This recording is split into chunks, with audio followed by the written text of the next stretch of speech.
Bonjour et bienvenue. Aujourd'hui, on plonge dans une histoire douloureuse, longtemps méconnue, celle de milliers de femmes inuites au Groenland. Dès les années 60, on leur a implanté des stérilets, ces dispositifs intra-utérins, mais sans leur consentement éclairé, une campagne menée par les autorités danoises de l'époque. Pour en parler, on s'appuie sur plusieurs sources. D'abord, un article d'Amnesty International France qui reprend une enquête importante de Juliette Pavie, photojournaliste, et Alexia Hichen, journaliste. On a aussi des témoignages directs vraiment forts et des documents révélés par la radio publique danoise DR. L'idée, c'est de décrypter ensemble cette page sombre, comprendre ce qui s'est passé, pourquoi, l'impact terrible sur la vie de ces femmes, et puis voir ce qu'il en est aujourd'hui alors qu'une enquête officielle est enfin lancée. Bon, on y va. Se demande pourquoi elle n'arrive pas à avoir d'enfant. Et c'est seulement à plus de 60 ans, en regardant son dossier médical, qu'elle comprend. À 14 ans, elle va voir un médecin pour des douleurs gynéco. Et là, on lui pose une spirale, un stérilet. Elle s'en souvient très bien, elle dit l'infirmière m'a dit qu'ils allaient me mettre une spirale. Quand j'ai demandé ce que c'était, personne ne m'a donné d'explication. J'ai dit que j'avais besoin d'en parler à mes parents, mais on m'a répondu pas besoin. C'est terrible. Le silence, aucune info, et plus tard, elle doit se faire enlever les trompes à cause d'une infection. Sa vie a été marquée par ça. Oui, c'est absolument glaçant. Et le pire, c'est que son cas, c'est pas du tout l'exception. On parle pas d'une erreur isolée, mais vraiment d'un programme systématique, planifié. Les chiffres exacts, c'est compliqué, mais on estime entre 400-500 et 9000 stérilés posés. Ça visait une énorme partie des femmes groenlandaises en âge d'avoir des enfants, surtout entre 1966 et 1970, mais on a des témoignages qui montrent que ça a continué, au moins jusqu'en 1976. Et c'était pas les petits stérilés qu'on nommait maintenant, non, c'était souvent le lip sloop, un truc beaucoup plus grand, posé sur des ados, parfois de 13-14 ans, même plus jeunes, des corps pas du tout prêts pour ça, quoi. L'échelle est, sidérante. Et si on en parle aujourd'hui, c'est beaucoup grâce au courage d'une femme, Nadja Libert. Elle est psychologue et elle a vécu la même chose. En 1976, visite médicale scolaire à Maniitsoq. Elle a 13 ou 14 ans. On lui pose un stérilet. Elle parle d'une douleur terrible, insoutenable. Et après, un silence total. Elle dit « Nous étions pétrifiés. Personne n'en a parlé après. » C'est fou. Il lui a fallu 40 ans, une thérapie, pour pouvoir enfin raconter ça sur Facebook en 2017. Et là, son témoignage, ça a été un déclic, vraiment, comme un barrage qui saute. Près de 200 femmes, après avoir lu Nadja Libert, ont trouvé la force, elles aussi, de parler, après des décennies de silence. Ça montre bien la profondeur du traumatisme individuel et collectif. Et cette chape de plomb, de honte, qui pesait sur elle. Parler, c'était juste impensable pendant si longtemps. C'est un point clé, ça, ce trauma individuel, mais multiplié par des milliers, souvent découvert des années après. Une violation, une violation du corps, de l'autonomie. Prenons Olga Plateau aussi, 13 ans, 1973.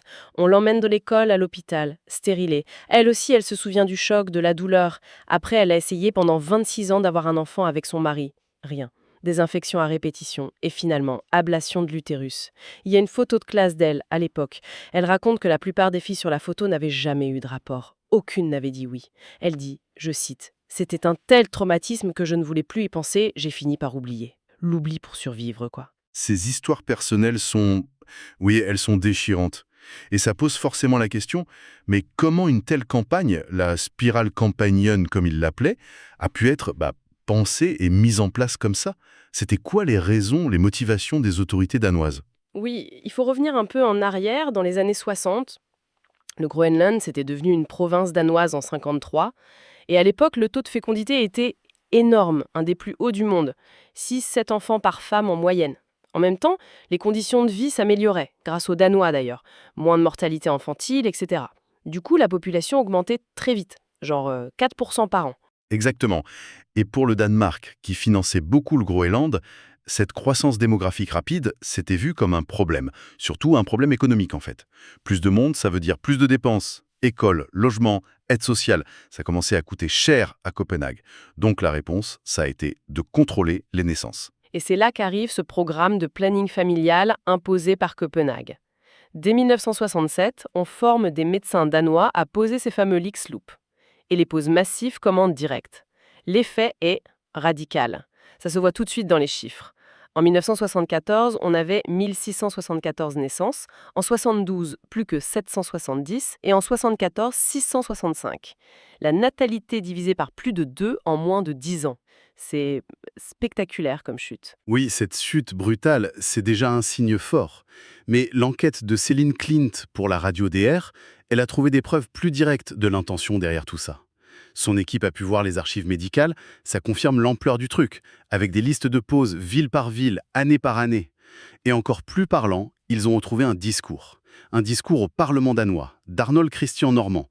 C'était le ministre danois du Groenland à l'époque, fin des années 60, et dans ce discours, il se félicite carrément d'avoir résolu le problème des naissances au Groenland grâce au stérilet. Se féliciter d'avoir résolu un problème démographique avec une méthode imposée comme ça. Oui, ça en dit long sur l'état d'esprit. Tout à fait. Et il y a autre chose. Un mémo confidentiel. Il montre que les ministères danois et groenlandais, enfin le groenlandais avec peu de pouvoir réel à l'époque, ils anticipaient les critiques, notamment pour une conférence internationale sur le planning familial. Ils préparaient déjà leur défense.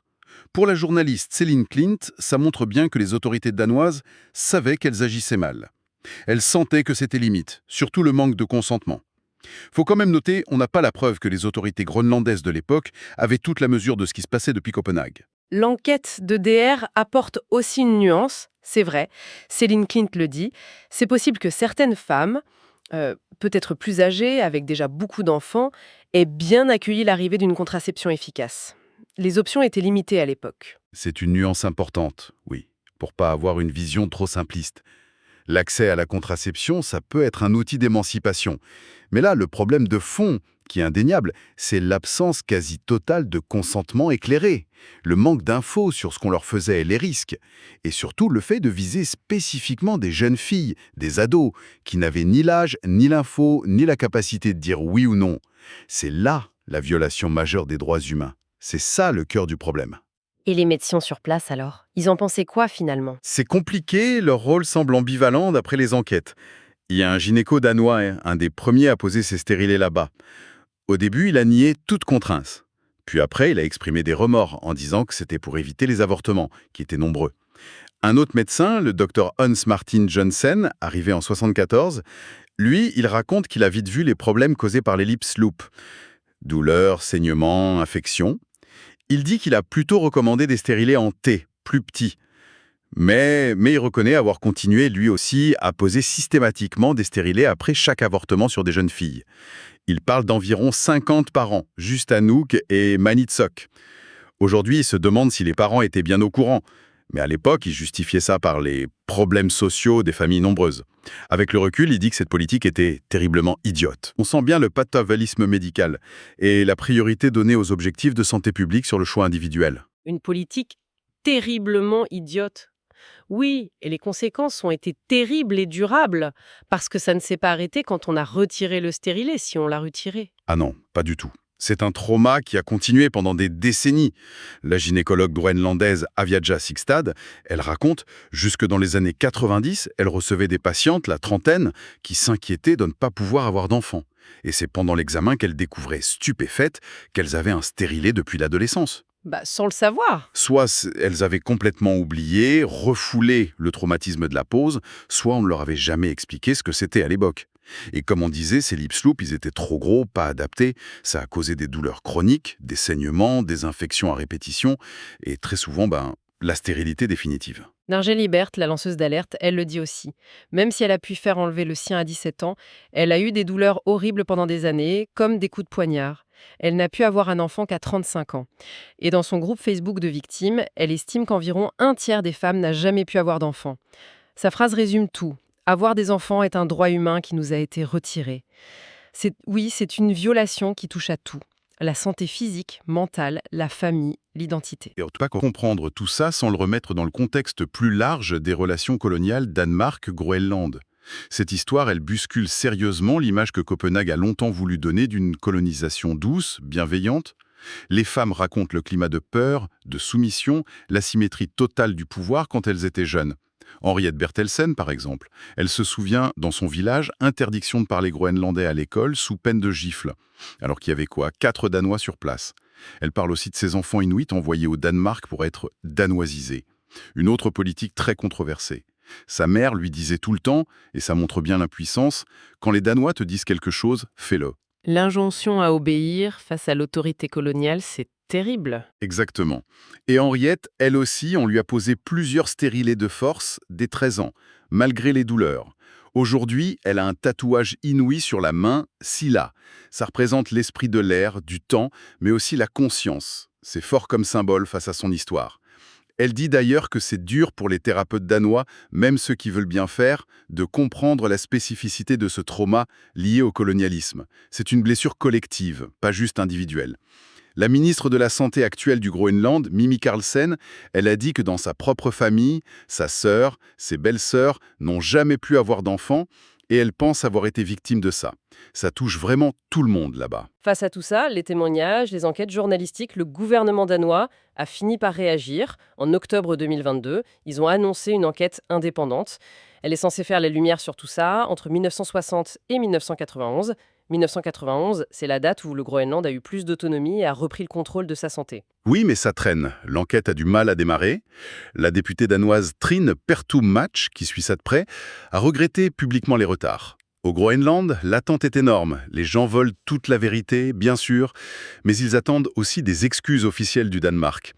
Et même plus que des excuses, certains veulent une reconnaissance du caractère, systémique et colonial de cette politique. Et pendant que l'enquête patine un peu, les victimes, elles n'attendent plus. Non. Et on peut comprendre. Nadja Libert et d'autres, elles ont pris des avocats. Elles regardent les recours légaux possibles. Elles pensent à des actions en justice pour violation des droits humains, pour demander des compensations. Elles pourraient même aller jusqu'à la Cour européenne des droits de l'homme si ça n'avance pas au Danemark. Il y a un sentiment d'urgence. Nadja Libert le dit. Nous sommes tout en train de vieillir, il faut agir maintenant. Pour d'autres, comme Olga Platouf, elle a pu adopter une fille finalement. L'argent, c'est plus ça le plus important. Ce qui compte le plus pour elle, c'est que la parole soit enfin sortie, que le silence soit brisé. Savoir qu'elles ne sont plus seules avec ça. Pouvoir partager, se soutenir. C'est ça la première étape de la guérison pour beaucoup. Consentement et touchant énormément de mineurs. Les conséquences sont profondes et multiples. Des traumatismes physiques, psychologiques qui durent encore. La stérilité forcée, une perte de confiance énorme. Et c'est une lutte qui continue pour la vérité, la reconnaissance, une forme de réparation. Le tout dans ce contexte postcolonial très douloureux. Tout à fait. Et cette affaire tragique au Groenland, elle nous force à réfléchir plus largement, au-delà de ce cas précis. Ça nous interroge sur comment des politiques d'État, même parfois présentées comme du progrès ou de la gestion sociale rationnelle, comment elles peuvent en arriver à écraser les droits humains les plus basiques. L'intégrité du corps, l'autonomie, le droit de choisir pour soi. Ça montre la vulnérabilité particulière des peuples autochtones, des minorités, face à ce genre de politique. Et la question qui reste, pour l'avenir, c'est comment une société danoise, groenlandaise, ou n'importe quelle société avec des ondes d'ombre dans son histoire, peut vraiment regarder ça en face. Reconnaître les torts systémiques et s'engager sincèrement dans la réparation, la réconciliation. C'est un chemin difficile, mais essentiel si on veut construire des relations futures plus justes, basées sur le respect.